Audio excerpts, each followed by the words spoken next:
Hello everyone, it's Tuesday, December 4th. I'm just getting around to making today's video. It's 5:25 p.m. Eastern Standard Time. You can see my computer clock here. So I haven't refreshed my charts today, otherwise you'd see an H next to all the trades.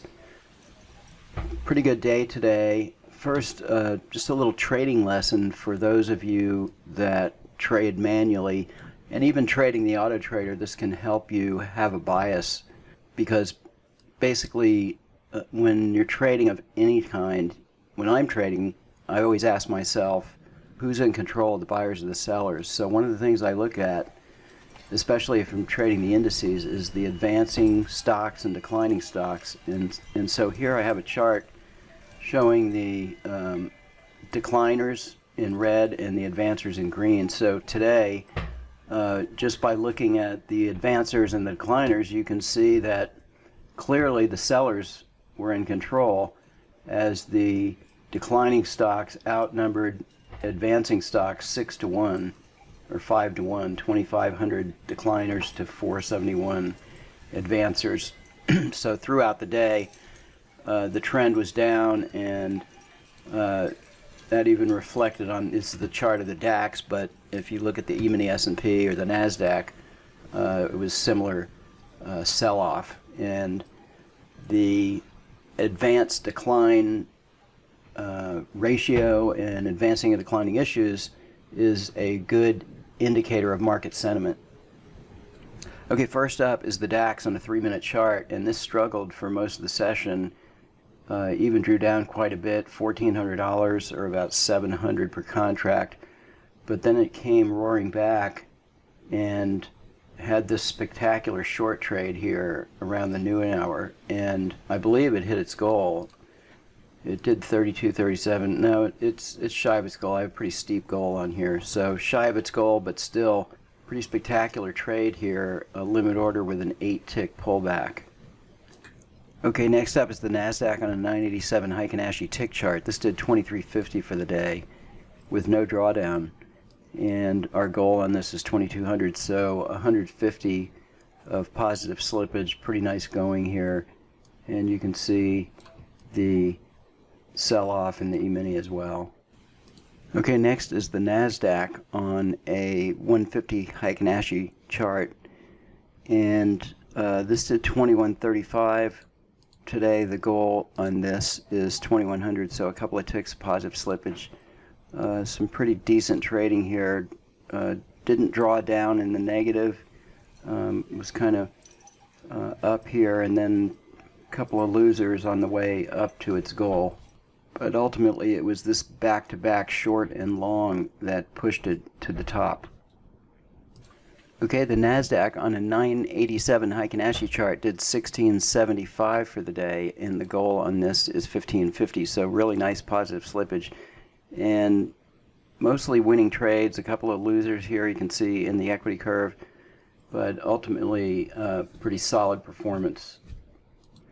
Okay, the E-mini S&P on a Super Inco 4-tick with a 60-minute time frame. This is a new chart that I thought I would give a try. So this is the first time showing this, and there's a goal here of 1550.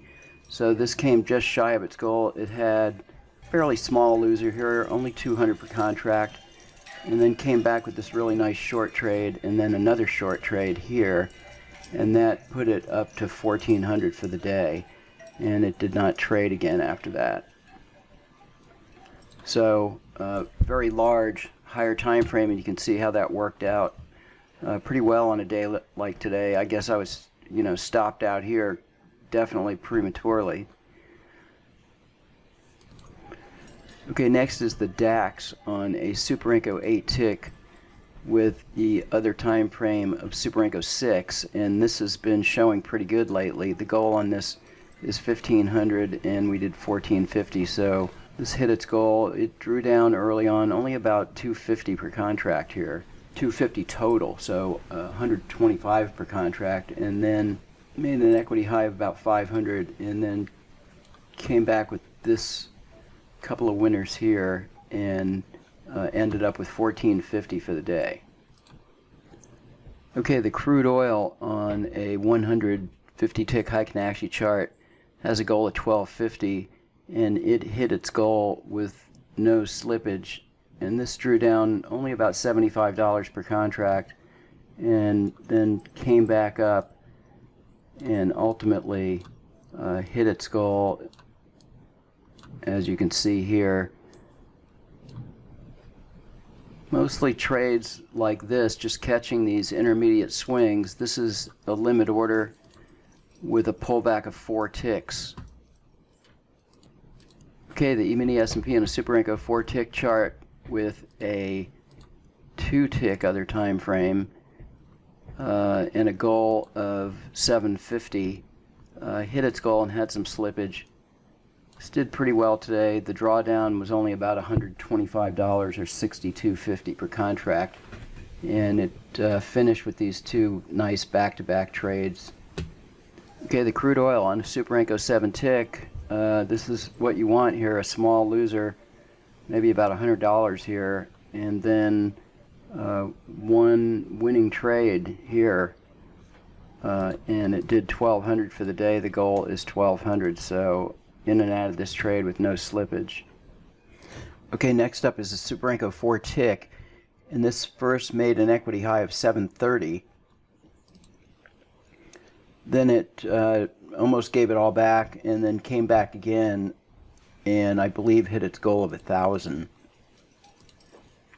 Indeed, the goal is 1,000, so we made our goal with no slippage.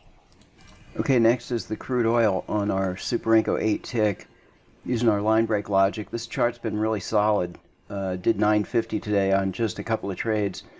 It did drew down about $350 or $175 per contract.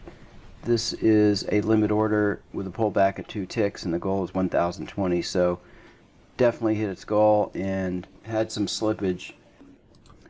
Okay, E-mini S&P on a Super Renko 4 tick with a Super Renko 6 tick, higher time frame.